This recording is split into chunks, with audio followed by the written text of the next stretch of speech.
ಎಲ್ಲರಿಗೂ ನಮಸ್ತೆ. ಯಾರಿಗೂ ಆಗಲಿ ಯಾರಿಗೇ ಆಗಲಿ ಯಾವುದೇ ಉದ್ದೇಶಗಳಿಂದ ಯಾರು ಏನು ಇದು ಮಾಡಲೇಬೇಕು ಅಂತ ಯಾರು ತಪ್ಪು ಮಾಡಲ್ಲ.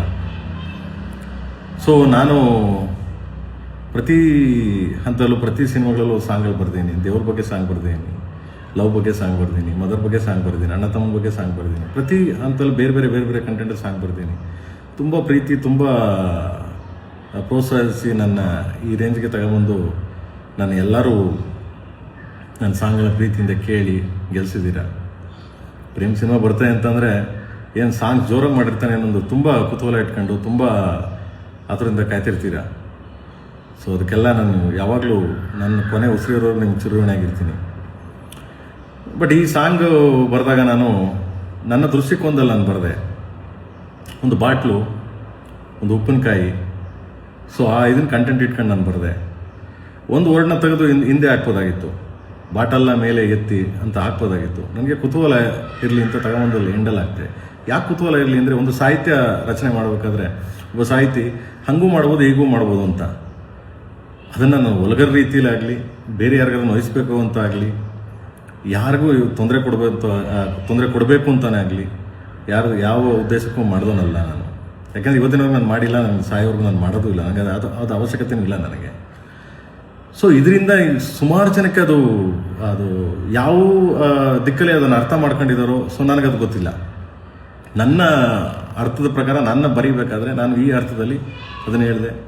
ನಾನು ಮೀಡಿಯಾ ಮುಂದೆನೂ ಅದನ್ನು ಹೇಳಿದೆ. ನಾನು ಆದರೂ ತುಂಬ ಜನ ನನ್ನ ಪ್ರೀತಿ ಮಾಡೋರು, ನನ್ನ ತುಂಬ ಹೃದಯ ಕತ್ತರುವಂಥದ್ದಾಗೋರು, ನನ್ನ ಫ್ಯಾನ್ಸ್ಗಳಾಗಲಿ ನನ್ನ ಫ್ಯಾಮಿಲಿ ಆಗಲಿ ಎಲ್ಲರೂ ನಾನು ತುಂಬ ಪ್ರೀತಿ ಮಾಡೋರು.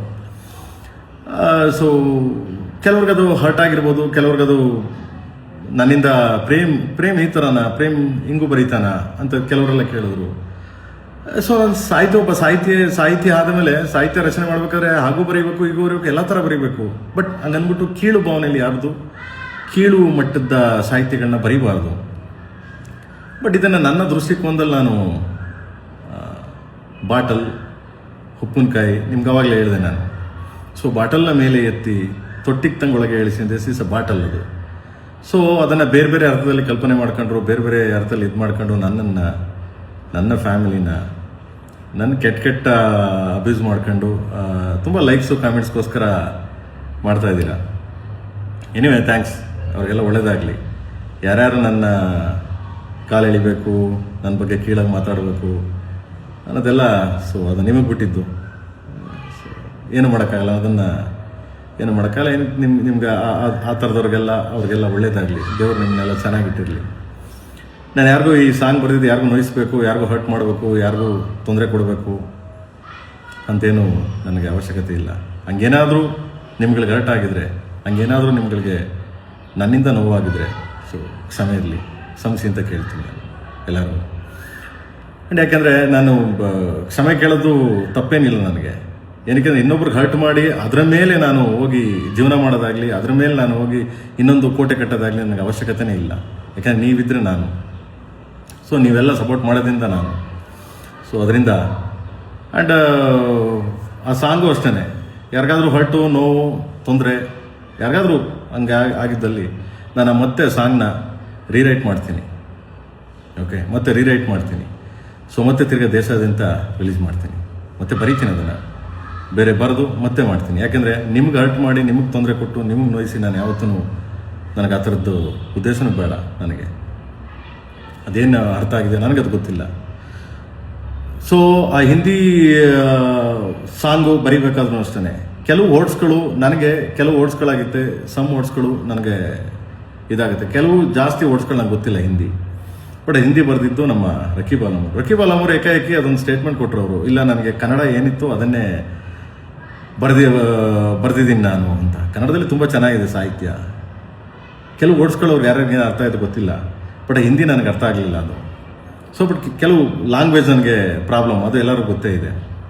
ಏನಿವೆ ಪಾಪ ರಕೀಬ್ ಅಲಮೂರು ಪಾಪ ಕಾಂಟ್ರವರ್ಸಿ ಆಯಿತು, ಆ ದೃಷ್ಟಿಯಿಂದ ಅವರು ಆ ಥರ ಹೇಳಿದ್ದಾರೆ. Anyway, so is my writer and ಎಲ್ಲ ಸಾಂಗ್ ಅವರೇ ಬರೆದಿರೋದು. ಶಿವ ಶಿವ, ಸಟ್ಟಾಗಲ್ಲ ಆ್ಯಂಡ್ ಆಲ್ ಸಾಂಗ್ಸ್, ನುಗ್ಗಿ ಹೊಡಿ, ಕಮಾನ್ ಕಾಳಿ, ಎಲ್ಲ ಸಾಂಗ್ ಅವರೇ ಬರೆದಿರೋದು.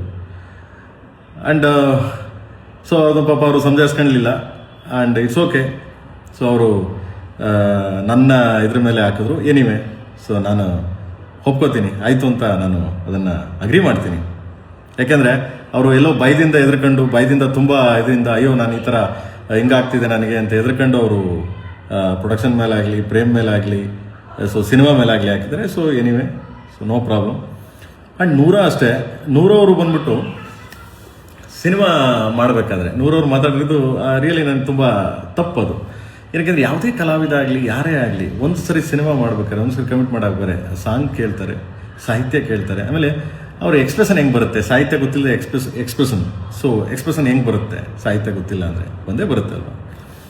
ಸೊ ಯಾಕೆ ಹಂಗೆ ಮಾತಾಡೋದು ಅಂತ ನಂಗೆ ಗೊತ್ತಿಲ್ಲ. ಸೊ ಯಾಕಂದ್ರೆ ಬಿಕಾಸ್ ಆಫ್ ಅವ್ರು ಎಲ್ಲ ಕಡೆ ಅವರು ಸ್ವಲ್ಪ ಎಲ್ಲೋ ಕಾಂಟ್ರವರ್ಸಿ ಆಗ್ತಿದೆ, ಅದರಿಂದ ನಾನು ತಪ್ಪಿಸ್ಕೊಳ್ಳೋಣ ಅನ್ನೋ ಒಂದು ದೃಷ್ಟಿಯಿಂದ ನೂರ ಮಾತಾಡಿದ್ದಾರೆ. ಯಾಕಂದರೆ ಮೊನ್ನೆ ಸಾಂಗ್ ರಿಲೀಸ್ ಆದಾಗಲೂ ಅಷ್ಟೇ ನಾನು ತುಂಬ ಖುಷಿ ಆಯಿತು, ಪ್ರೇಮ್ ಒಟ್ಟಿಗೆ ಕೆಲಸ ಮಾಡಿ, ಅದು ತುಂಬ ಅದ್ಭುತವಾದ ಸಾಂಗು ಅಂತೆಲ್ಲ ಹೇಳಿದ್ರು. ಸೊ ಎನಿವೆ, ಅವ್ರಿಗೆ ಈ ಥರ ಕಾಂಟ್ರವರ್ಸಿ ಪಾಪ ನೊಂದ್ಕೊಂಡು, ಒಂದು ಹೆಣ್ಮಗು ನೊಂದ್ಕೊಂಡು ಹೇಳಿರ್ಬೋದು. ಸೊ ಎನಿವೆ, ಅದರಿಂದ ನನಗೇನು ಹರ್ಟ್ ಆಗಿಲ್ಲ. ಎನಿವೆ, ಅವ್ರ ಪಾಪ ಚೆನ್ನಾಗಿರಲಿ. ಆ್ಯಂಡ್ ಸೊ ಈ ಸಾಂಗ್ನ ನಾನು ಮತ್ತೆ ರೀರೈಟ್ ಮಾಡಿ ನಿಮ್ಗೆ ಯಾರಿಗೂ ತೊಂದರೆ ಆಗ್ದಂಗೆ, ನಿಮ್ಗೆ ಯಾರಿಗೂ ಹರ್ಟ್ ಆಗ್ದಂಗೆ, ಸೊ ಮತ್ತೆ ಇದನ್ನು ಅಪ್ಲೋಡ್ ಮಾಡ್ತೀನಿ. ಓಕೆ. ಆ್ಯಂಡ್ ಯಾರಿಗಾದ್ರೂ ನಿಮ್ಗೆ ಹರ್ಟ್ ಆಗಿದ್ರೆ, ಸೊ ಯಾರಿಗಾದ್ರೂ ನನ್ನಿಂದ ನಿಮಗೆ ತೊಂದರೆ ಆಗಿದ್ರೆ, ನನ್ನಿಂದ ನಿಮಗೆ ನೋವಾಗಿದ್ರೆ, ಸೊ ಕ್ಷಮೆ ಇರಲಿ ನನ್ನ ಕಡೆಯಿಂದ, ನನ್ನ KD ಟೀಮ್ ಕಡೆಯಿಂದ ಹಾಗೂ KVN ಪ್ರೊಡಕ್ಷನ್ ಕಡೆಯಿಂದನೂ ನಾನು ನಿಮ್ಗಳಿಗೆಲ್ಲ ಕ್ಷಮೆ ಕೇಳ್ತೀನಿ. And thank you. ಅತಿ ಶೀಘ್ರದಲ್ಲೇ ಅದನ್ನು ಬೇರೆ ಚೇಂಜ್ ಮಾಡಿ ಸೊ ಅಪ್ಲೋಡ್ ಮಾಡ್ತೀನಿ. Thank you. ಆ್ಯಂಡ್ ಎಲ್ಲರಿಗೂ ಯುಗಾದಿ ಹಬ್ಬದ ಶುಭಾಶಯಗಳು. ಸೊ ಚೆನ್ನಾಗಿರಿ, ಖುಷಿಯಿಂದ ಇರಿ. So God bless you. Thank you.